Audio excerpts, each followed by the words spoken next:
Welcome to the Real News Network. I'm Paul Jay in Baltimore, and welcome to Reality Asserts Itself. This is a continuation of our series of interviews with Max Blumenthal, author of the book Goliath, Life and Loathing in Greater Israel. Part one of our interview, which I suggest you watch before you watch this one, part two, so you get all the context. We left off with a critique of right-wing Israeli overtly racist politics, and at its core is the policy of expulsion, taking away citizenship from Arab Israelis and pushing them into occupied territories.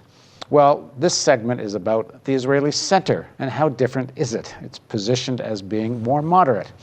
So here is a quote from Max's book, speaking about Tzipi Livni, who was then foreign minister.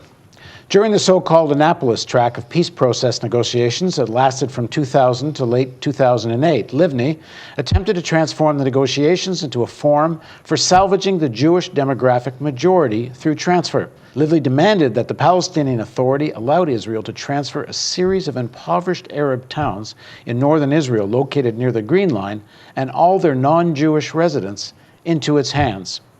He continues further down. In a 2008 meeting with then Secretary of State Condoleezza Rice, Livni emphasized Israel's rejection of Palestinian refugees' right to return to their confiscated land and property inside Israel on the grounds that the refugees threatened Israel's Jewish character.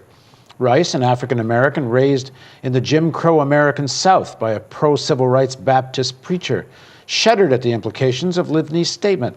Quote, "I must admit that though I understood the argument intellectually," Rice reflected, "it struck me as a harsh defense of the ethnic purity of the Israeli state when Tzipi said it. It was one of those conversations that shocked my sensibilities as an American. After all, the very concept of American rejects ethnic or religious definitions of citizenship. Moreover, there were Arab citizens of Israel. Where did they fit in?"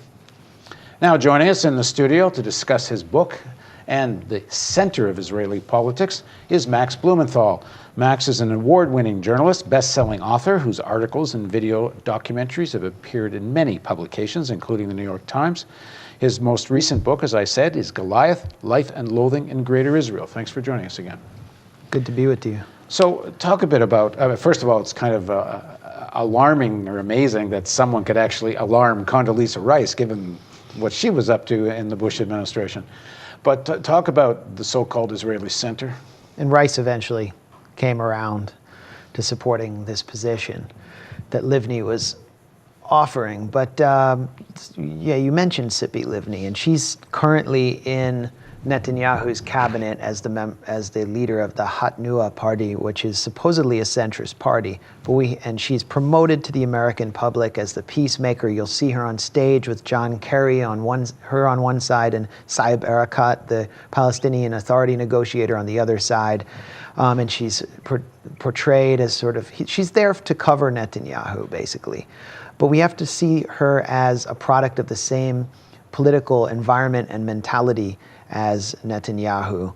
She comes from the Likud party. She was an aide to Ariel Sharon, and she really at heart is kind of a Likudnik, but she uses much more enlightened rhetoric, except during Operation Cast Lead, when she said that our troops behaved like hooligans, which I demanded of them, which is sort of a remarkable statement. She's never been asked about in interviews here. But in this case, she's advancing a plan during the Annapolis track of negotiations between Israel and the Palestinian Authority back in 2007, where she is advancing Plan Lieberman through negotiated means, where they will redraw the borders around about 25,000 Palestinian citizens of Israel and strip them of their citizenship to enhance the ethnic purity of the state of Israel, as Condoleezza Rice said.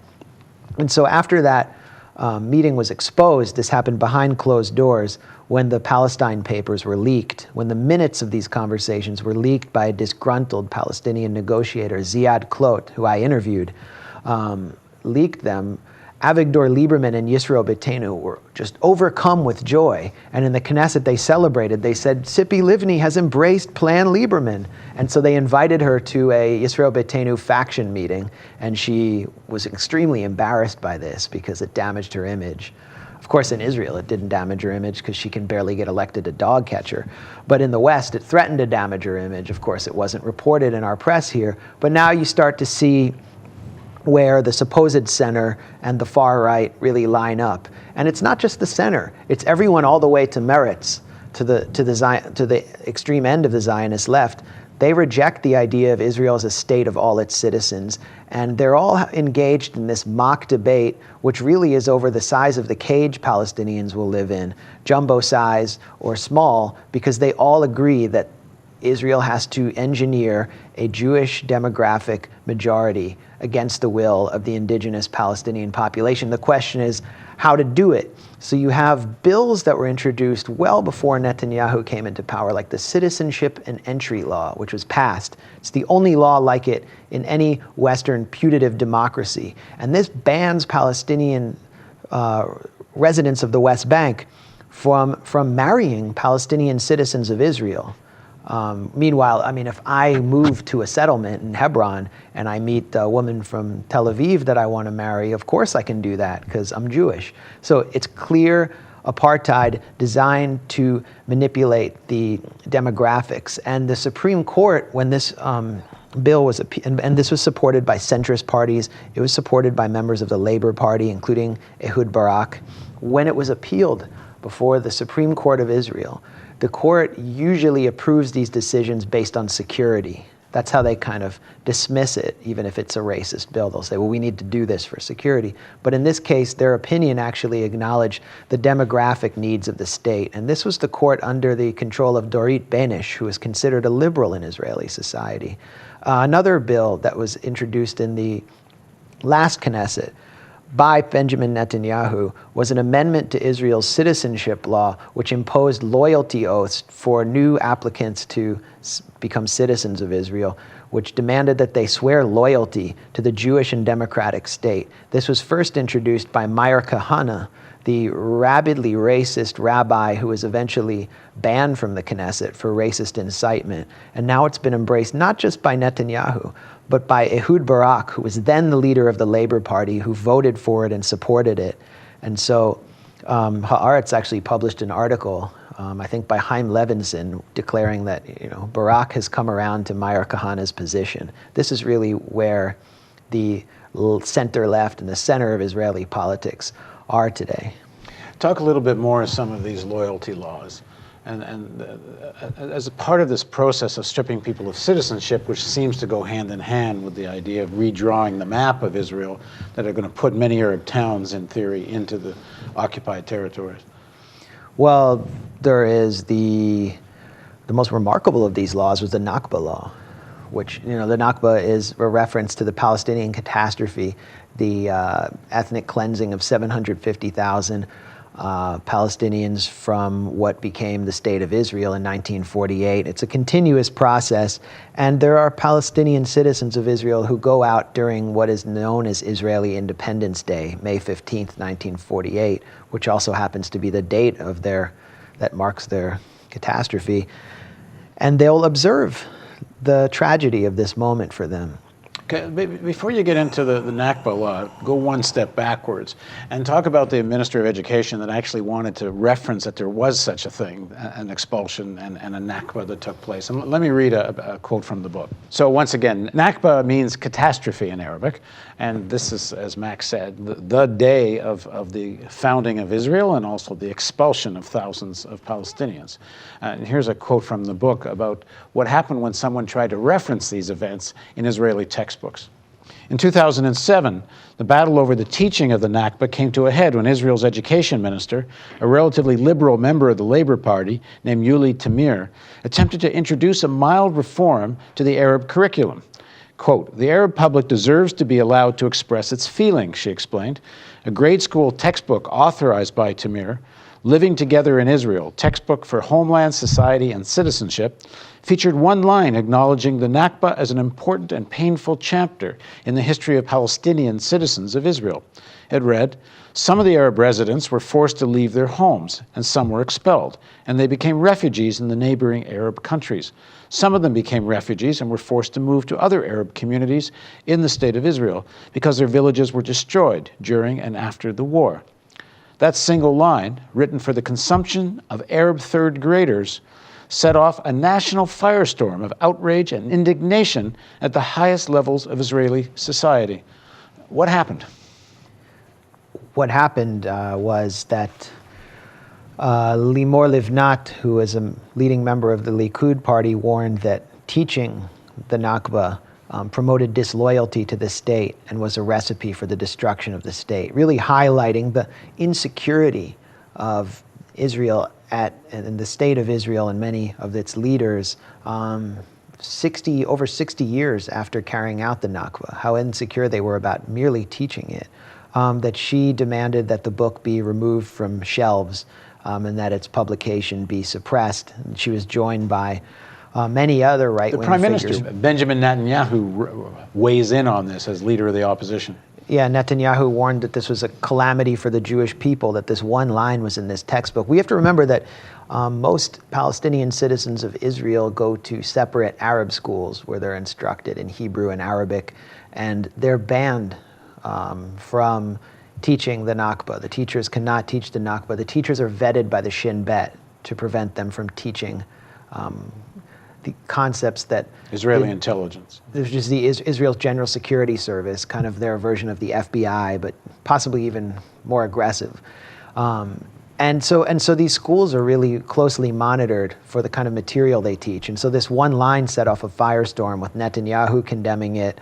And 2 years later, Netanyahu came into the prime minister's office. And under his education minister, Gideon Sar, who is a young right-wing ideologue, who's now the interior minister, they began seizing these books from bookstores, essentially banning this book. They actually go out to bookstores and collect them and take them off the shelves. They sent actual government staffers out to collect these books and take them away to, I don't know where they put them, whether, I don't know, did they burn them?